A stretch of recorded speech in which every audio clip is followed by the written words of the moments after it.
সবাইকে আসসালামু আলাইকুম। ধন্যবাদ ফেয়ার গ্রুপের আহ, ডাইরেক্টর।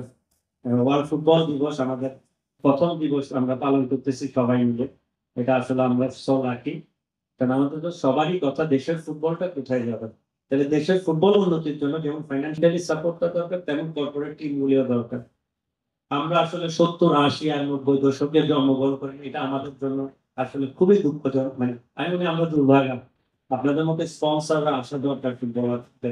ফুটবল আপনি ওয়ার্ল্ড ওয়াইড স্পন্সর করছেন, আপনি যদি ডোমেস্টিকে স্পন্সর করেন, এটা আমাদের দেশের ফুটবল সাপোর্ট পাবে।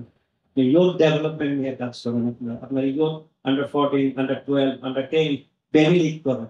এখান থেকে বাংলাদেশের ফুটবলার বেরিয়ে আসবে, ফাইন্যান্সিয়ালি যে সাপোর্ট করবে তাদের এক এক পার্সেন্ট আমাদের ম্যানেজমেন্টে থাকবে। সেকেন্ড পার্সেন্ট হচ্ছে আমাদের যারা সংগঠন আছে, মতো যারা ফুটবলের সাপোর্ট দিতে এসেছে, এই ধরনের সংগঠন থাকবে। আর কিছু এক্স ন্যাশনাল প্লেয়ার থাকবে, ক্যাপ্টেনরা থাকবে, চুনিবের মতো মানুষ থাকবে।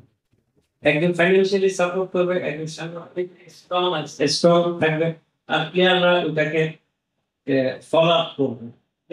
রিজাল্ট আমরা উন্নতি করতে পারবো। যেটাই আমরা বলি, আমি যতই বলি এখনকার ফুটবল আমরা অনেক দূর পিছিয়ে, সেটা একদমই না। আমরা ফুটবলের জায়গায় আছে, আমরা যে স্টার্ট করছি স্টিল ওই জায়গায় আছে।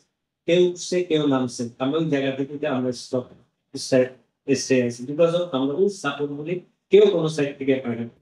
ফুটবলের জন্য কিছু জানি, যতদিন বেঁচে থাকি ফুটবলের জন্য কিছু ভালো কিছু করে দেবে।